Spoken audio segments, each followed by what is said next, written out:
Man, I haven't seen a wrestling show in the Dallas area get this kind of reaction since the Von Erichs were alive. Well, at least most of them. I'm John Renton with my review of WWE Raw from the American Airlines Center in Dallas, Texas. Yes, long after David Von Erich was unable to gut it out in Japan, long after Mike Von Erich couldn't shoulder responsibility, and Chris Von Erich just couldn't keep his own brains inside his head, and Kerry Von Erich decided to go into the woods, not at a tree by the goddamn house. The Iron Claw got that wrong, and so many other things. And Gino Hernandez didn't snort his goddamn life away. Yeah, I'm going to make some jokes here, and I'm going to have some fun. Okay, look, it's Martin Luther King Day. A glorious day. Remember what the Ultimate Warrior said about Martin Luther King? Fuck the Ultimate Warrior, I'm glad he's dead. It's a day of celebrating the life and legacy and the words that more people should try applying in their life. You know, what Martin Luther King said. I'm not saying he was perfect. I'm not saying the man didn't have flaws. But he had words of wisdom. Not to let it be, but to speak these words of wisdom and to let freedom ring. And unfortunately, some of y'all dumb motherfuckers decided to vote for the criminal piece of shit to go back in the White House. So I'm just going to say once again, whatever happens, I hope you get what you voted for. And if any of y'all think it's going to turn out well for you, it ain't.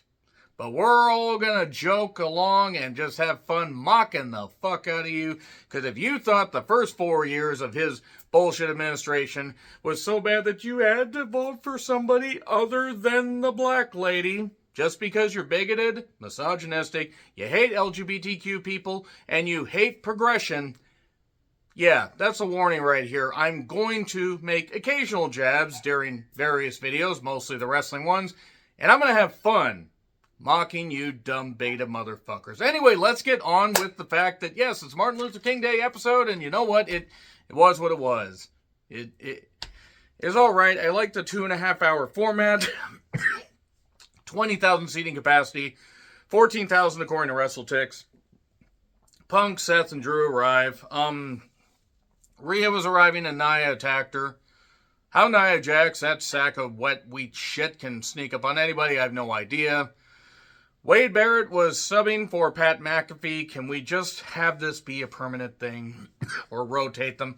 Pat McAfee is fine in small doses, but he wears out his welcome very, very quickly. He was fine at first, and then the stuff with Aaron Rodgers and all the bullshit basically showed that Pat McAfee probably is a concussed piece of shit that tries to be entertaining, tries to both sides the whole goddamn thing, and really is only about a quarter as witty as he thinks he is. So anyway, Jay entrance. He's very over. This took a while, and he doesn't get much out before Gunther shows up. He basically just calls him, he basically calls him a mascot, the company mascot. Except this company mascot actually draws money, unlike on the other channel. He knocks Jay for basically just being a joke. And says, your actions don't align with mine. And we get, Jay basically says, I've main evented WrestleMania. You haven't. The thing is, Jay, you lost. Now, yes, that's one more main event than Gunther has had. But Gunther's a world champion. God forbid if Jay wins on Saturday.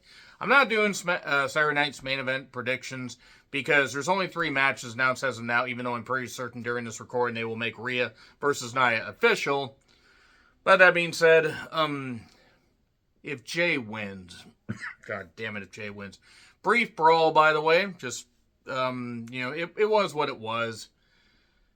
They gotta put a better opponent. I mean, yes, Jay is over. But no, he is not a world champion. The New Day try to bribe JBL. Well, Kofi tries to bribe him with a couple bucks. Because JBL is there. Because Texas. And also because they're going to have him commentate on the match. He's been making appearances in TNA, and I think even MLW for whatever reason. Bayley declares she is going to be in the Rumble. Nia then talks. Suddenly my mute button got stuck. So, Ray's already out in the ring. There's bull riders in the sky, and a couple, I don't know who those guys were. Are they good? Who's a bull rider fan? Let me know in the comments. New Day cuts up their own music. They're dressed a little, a lot less ridiculous as far as the colors and everything, and they want respect. And then Ray and Kofi had a match straight out of like 2011, 2012 Raw SmackDown. JBL's on commentary. It was what it was. There was a botched spot outside. I'm glad Ray's okay. It looked like it knocked the wind out of him.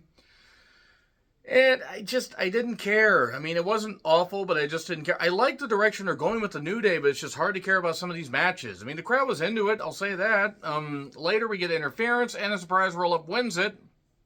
And then we get a 2-on-1 attack, and then the LWO tries to make the save. My God, a group of Hispanics making the save in a Texas town. Did Paul Bosch book this? His ears did. His ears, he had to be cremated because there was no way they were going to fit his head inside a goddamn casket. That's mean. Rest in peace, Paul Bosch. There's like 3 people who know who the fuck Paul Bosch is they're watching this. So, Penta debut recaps. Gable is upset, but he's getting advice from Dominic Mysterio on, luchadors. The Creeds are talking. They want the tag titles. Ivy wants, gold, and that's adorable. They think that American Made can be saved. American Made, American Made, American Made. The Creeds are quickly becoming just burnt toast, to where you're going to have to completely reset them and rebuild them for 9 months. You can't turn shit on a dime, and that Wyatt feud fucking killed them. So, remember when NXT was a game show? Yeah, that was dog shit. Wade Barrett won the first ever NXT, and then the Nexus came along, and then the Nexus got beat at SummerSlam 2010, and it didn't work. Sammy's already in the ring. He's declaring for the Rumble. Talks about various wrestlers. Wrestlers that work hard. Wrestlers that work hard to get into WWE. Wrestlers that work hard to get over. Wrestlers that, become the upper echelons. Only 5, 6, or 7. He feels he's up there. He's over with the fans, but I gotta be honest. Maybe because it's Dallas. I don't know. Maybe they thought he was part of Devastation Incorporated. I don't know, but they were booing him. And it was a little, there were cheers, but there were some boos. I was like, oh, okay, we're going to go with that. So, he says, I don't need the world title to complete me, but I want it. And then Kevin Owens shows up with the Winged Eagle belt and a very sweet Bret Hart jacket. That is a really, really nice Bret Hart jacket. If I wanted to spend the money, I would buy it. So, he basically talks about, Sammy's like, I know you're going to do something. No, I'm not. You're a good person. You're my best friend. You're like a brother. I know you can win the Rumble. Because I'm going to have your back. And if I defend the championship successfully, I know you're going to have my back so I can do that and we can face each other at Mania. I think they're going to face off at Elimination Chamber. It would make the most sense. Toronto. It is Toronto. The former Sky Dome, no less. It was fine for what it was. Kathy's with Sheamus. Kathy looked incredible, I do want to say. Sheamus, talking about facing Steiner. Steiner shows up. Promo, brief shoving. That's it. And rest in peace, Bob Uecker. One of the most hilarious, witty, and tremendous baseball commentators, sports commentators in general of all time. Mania 3, Mania 4. How about getting your foot off my, shoulder? It's just Euchre just being a goddamn treasure. 90 years old, lived a hell of a goddamn long life. Rest in peace also David Lynch, acclaimed director, very controversial director. Controversial in the sense of his film, not the man himself, but his films were odd. And also, there was another one. I'm trying to remember. Joan Plowstreet or Plowright. I'm sorry. It's funny. Straighten up and plow right. What is wrong with me? Rest in peace. Plow right. Bayley took on Nia. By the way, 26-minute break between the first and second matches. And I wouldn't notice this stuff, but that's ridiculous. Yes, they had promos, they had people into the stuff, but whatever. Bayley is officially on Raw because of the transfer portal thing, whatever. Roxanne's at ringside. Later, we get a brief shoving match. Roxanne gets taken away by security. This one fan took a hell of a goddamn bump. Roxanne versus Bayley is going to absolutely be a hell of a goddamn feud. Don't just have it be one match, have it be a feud. I can see this working. Bayley, a wealth of experience. Roxanne, wise beyond her goddamn years. The history there, it can work. Don't have Booker T call it, because I will not want to watch it, because unless Booker T actually learns how to develop a vocabulary, I don't want to listen to him. It was what it was. Nia, the one good Nia match that I have seen was against Naomi, and I chalked it up to Naomi mainly being able to play to Nia's strengths, which are very limited. There was a sunset flip bomb into the post, another sunset flip bomb inside. Let's go Bayley chance. Nia eventually won. Don't really see why in the world we did that. They need to blow out the stuff with Nia and Tiffany, but honestly, I don't really give a shit if they, revisit that, because I don't know. Here's Rhea, by the way. She wants revenge. We get a brief brawl. And we get security out there, announcer's table spot, rolling senton by Rhea, and then Rhea basically makes a match Yumi, Saturday night's main event. Judgment Day is then talking. We're still going with Liv not being mad at Dominic, and Liv saying, Dominic will make it up to her, and I don't care. Get rid of Judgment Day. Not get rid of the people. Just stop. These factions don't need to keep going on. Like, they're even reaching the end with the Bloodline. I mean, even though the Bloodline's over, they need to probably dissolve that, but they really, really need to dissolve Judgment Day right after Mania. Lyra package, that's it. She won the Intercontinental, or Women's Intercontinental Championship, and that's it. That's it. You're just there. I like Lyra. I'm happy Lyra won. I understand why some people are frustrated Dakota didn't win, but quite honest, I think they went with the right choice with Lyra. Martin Luther King package. Hey, remember what Ultimate Warrior again said about Martin Luther King? And hey, they have Hogan's Real American Racist Beer there. More on that in a bit. Sammy's then talking to Seth. Thank you for getting through to me last week. And then Penta took on Peter Dune. It was a fine match for what it was. Penta's still over. And Pete played to his strengths. Pete Dunne is just a guy that's just gonna have matches. That's really about it right there. Cole did reference their 2017 match in Rev Pro. Someone fed him that. I refuse to believe that Michael Cole has watched much Rev Pro. I refuse to believe he knows what Rev Pro is. I've seen like maybe 3 matches, from Rev Pro shows that I can recall. We get an apron bump, no SR as part of the ring, a destroyer, a tope to a pop. And then he does like a backbreaker bomb on his knee. Penta does. And then we get the arm snap and the driver wins it. 1, 2, 3. There we are. Logan Paul. It must be, sad being a Logan Paul hater. Says the guy that mocks the Japanese culture. And no, I'm not going to forget that. Says the guy that has had the criminal piece of shit on his goddamn podcast. And is a noted idiot. A complete buffoon. I actually hope that match, that possible MMA fight or whatever with Conor McGregor ends up happening. Because if it takes Logan Paul away, I'm fine. I will never discredit the fact that he does not take it seriously as far as the in-ring stuff. The novelty's worn off by now. It is absolutely worn off. That being said, it is what it is. CM Punk comes out to a big pop. Comes to a part in the concourse. Jackie is talking to him, recites the various people in the Rumbles. She must have had help. And then, it's like Punk's talking about how he beat Seth on the Netflix debut. And that, Roman Reigns, he needed my help to win War Games. Well, there's no friends in the Royal Rumble.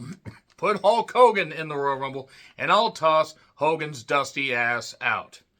And I will kill Hulkamania, or end Hulkamania forever. I will kill Hulkamania and whatever the hell he said. And he got a big pop. Because Hulk Hogan deserves to be 1,000% stomped into the ground with words and verbal beatings. Because I don't care. At the end of the day, despite what I said at the beginning, there are plenty of wrestlers, plenty of goddamn celebrities that want to lean to the right because they feel that they're going to be, they're going to be free to do what they want any old time. Whatever.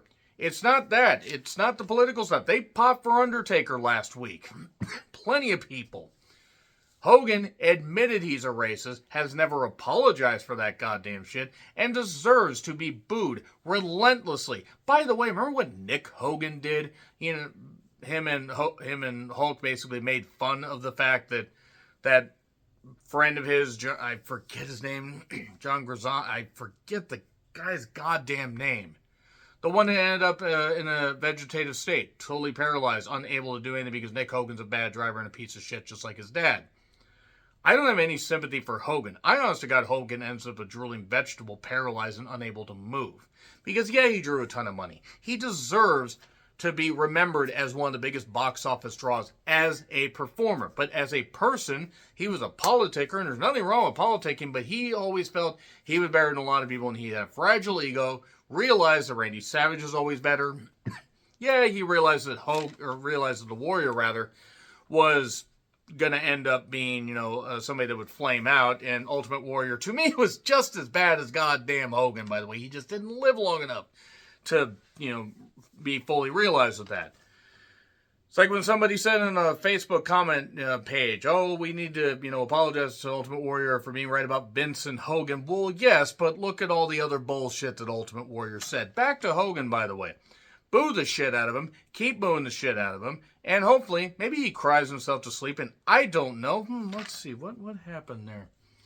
What happened there? Maybe. I would say that he would have a heart, but he doesn't actually have a heart. Maybe he'll just fade into obscurity. Maybe he'll just snap his goddamn spine and he won't be able to, make it to the goddamn phone. He'll just rot away. Hopefully he does. Because when Hogan dies, wrestling, by the way, has long evolved beyond needing Hogan.